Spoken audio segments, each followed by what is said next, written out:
So kung internal rules or regulation that is not attached to law or it is not morally wrong, that's why I thought of my staff thought of the idea na pag pareho nakapirma, para eventually, pag nagkaroon ng decision, walang legal infirmity.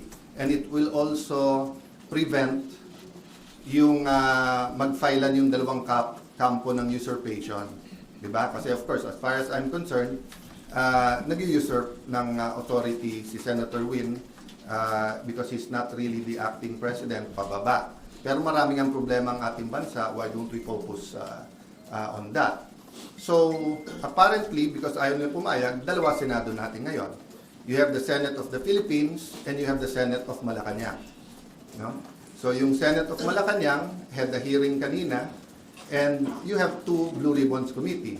Yung isa ay Committee de Absuelto na ang kanyang main work is paano i-absuelto yung mga high officials ng ating bansa at yung isa naman na seeking the truth.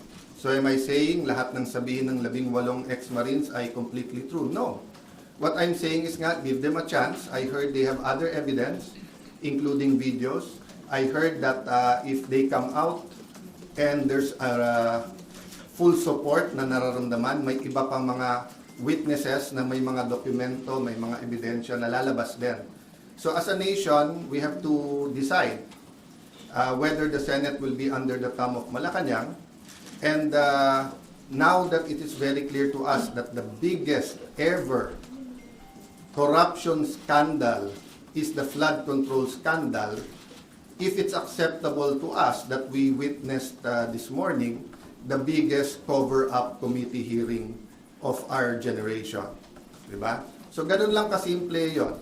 So in the same manner na nag-propose kami na parehong pipirma, I have not talked to Senator Marcoleta, so hindi ko alam kung papayag siyang dalawa silang chairman or whatever, but we have to find a solution that yung mga witnesses ay makakapunta ng malaya na protektado ng batas at independent yung Senate.